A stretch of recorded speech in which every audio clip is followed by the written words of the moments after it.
बीमारियों के इलाज में होने वाले खर्च का बड़ा हिस्सा दवाइयों का होता है।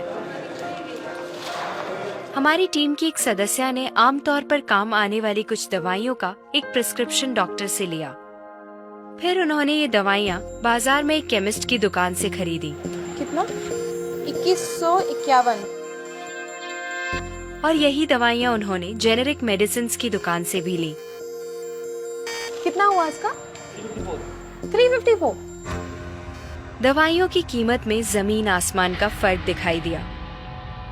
राजस्थान में कम कीमत में मिलने वाली इन जेनेरिक दवाइयों की शुरुआत की चित्तौड़ के पूर्व कलेक्टर डॉक्टर समित शर्मा ने।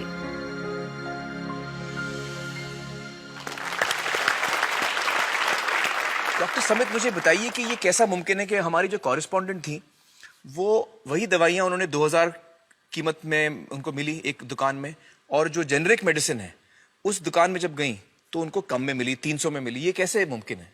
ठीक इसी समय प्रतिक्षण प्रतिपल एक ट्रेजेडी हमारे चारों ओर घट रही है। अर्थक्वेक की या कोई सुनामी की बात करें, उसमें जितने लोगों की जानें एक दिन में जाती हैं, उससे ज्यादा जानें प्रतिदिन इस ट्रेजेडी की वजह से जाती है। जी, वो क्या ट्रेजेडी है? वो ट्रेजेडी ये है साहब कि जो दवाइयों की जो वास्तविक कीमत है वो तो बहुत ही कम है, पर जो दवाइयाँ हम जब बाजार से खरीद के लाते हैं तो हमें वो 5 गुना, 10 गुना, 20 गुना, कई बार तो 50 गुना से भी ज्यादा दामों पे हम उसको खरीदते हैं।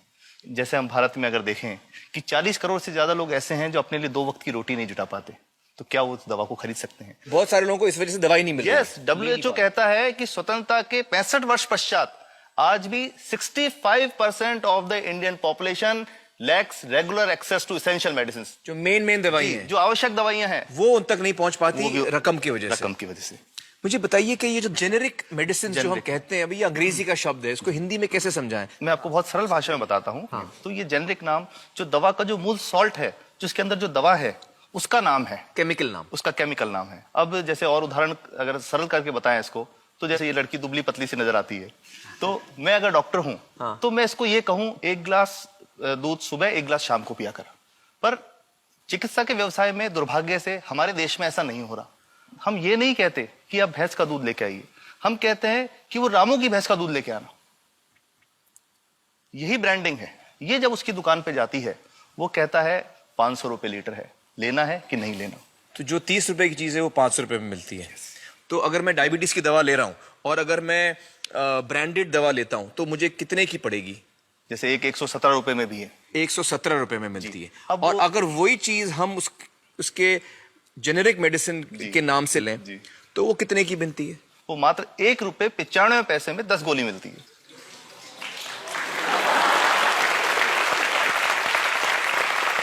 और दोनों गोलियों में कोई फर्क नहीं है किसी किस्म का? 100% समान, क्योंकि इसकी उत्पादन लागत ही इतनी है। उसका manufacturing, packaging, transport, retail margin, जो उसके मार्जिन जो हैं, जो हमारे ज्यादा वो सब मिला करके उतने की ही पड़ती है। कुछ कैंसर के मैं आपको उदाहरण दूंगा, उसमें एक ही दवा जो ब्लड कैंसर के काम में आती है, बाजार में 1.25 लाख रुपए का एक पैकेट मिलता है। 1.25 लाख का एक पैकेट जो 1 महीने चलता है। और जेनरिक में वही दवा जेनरिक में अलग अलग कंपनीज जो बनाती हैं, एक 10,200 में बेचती है, एक 8,800 में बेचती है और एक 6,500 में बेचती है। मतलब ये आपका ये कहना है कि आपके ये प्रयास से इतने कम में राजस्थान में पब्लिक को, आवाम को ये दवाएं पहुंचा रहे हैं आप इस वक्त? जी, क्या बात है।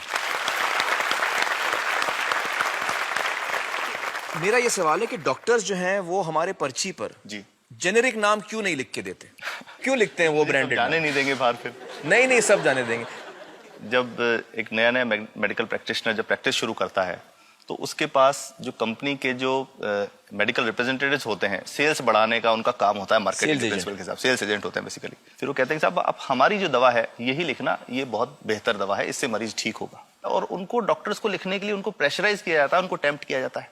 तो ये इसमें बहुत बड़ा कारण है जो दवा की कीमत को उसकी वास्तविक कीमत से 5, 10 गुना, 20 गुना तक बढ़ा देता है। एक बहुत बड़ा कारण है, क्योंकि हमारे पास जब हम टेंडर करते हैं तो बहुत सारे कंपनी वाले आते हैं, जो भारत की जो सबसे बेहतर कंपनियां, जिसके भी नाम वो रेपुटेड कंपनियां जिनके नाम आप ले सकते हैं, वो सभी हमें वो उसको जो 70 रुपए की है उसको 2 रुपए में 5 रुपए में दे रही है, 30 रुपए की दवा 2 रुपए में दे रही है। इतना ज्यादा फर्क। तो कंपनी तो दे सकती है और देना चाहती है और हमें देती भी है इतनी कम दामों में, हमें दे रही है ना, ये संभव तो है। अच्छा, मैं आपको बताऊंगा कि भारत से हम लगभग 45,000 करोड़ रुपए की जेनरिक दवाइयां प्रतिवर्ष विदेशों को निर्यात करते हैं। आप भेजते हैं दुनिया भर में जेनरिक, ये जो सस्ती दवाएं हैं आप विश्व भर में भेजते हैं, विश्व भर में हमारे लोगों को नहीं मिल रही। हमारे देश में महंगी है, हमारे देश में महंगी है, और अगर ऐसा है तो हमें कोई ईस्ट इंडिया कंपनी की जरूरत नहीं, हम वापस उसी दिशा में जा रहे हैं।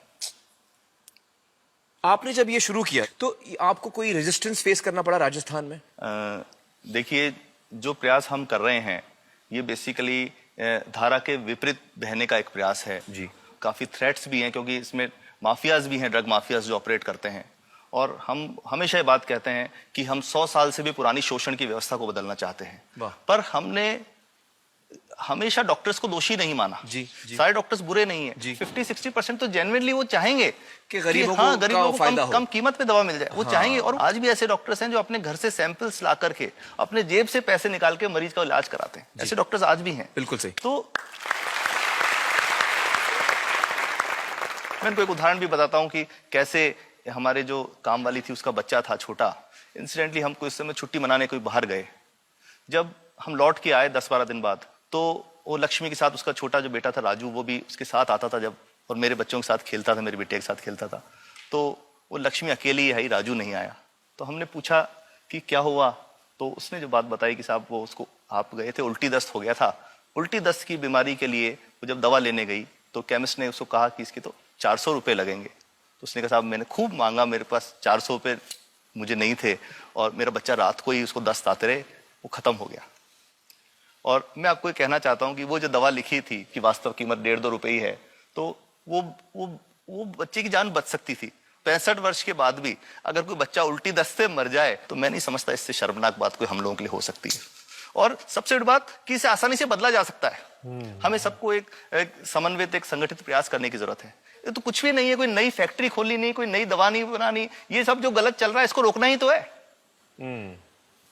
तो दोस्तों, डॉक्टर समित की बातों से हमें यह पता चला है कि दवाइयों का जो कॉस्ट होता है, जो उनको बनाने का खर्च होता है, वो बहुत ही कम होता है, और हमें इन कम दामों में ये दवाइयां मिल सकती हैं अगर हमारी राज्य सरकार जेनेरिक मेडिसिन की दुकानें खोले, जैसे राजस्थान सरकार ने किया है, और जिसके लिए हम उन्हें सलाम करते हैं। एक बात और, अगर आप एक एनजीओ हैं और आप जेनेरिक मेडिसिन की दुकान खोलना चाहते हैं तो department of chemicals and fertilizers आपको 50,000 रुपए की ग्रांट भी देता है। डॉक्टर समित, आपने बहुत ही बेहतरीन काम किया है और इस बहुत ही अहम मुद्दे पर रोशनी डालकर हमारी आंखें खोल दी हैं, और हमारी दुआ यह है कि जो काम आपने राजस्थान में शुरू किया है वो हर राज्य में फैले, देश के कोने कोने में फैले। बहुत बहुत शुक्रिया हमारे साथ बातचीत करने का doctor Samit, thank you so much.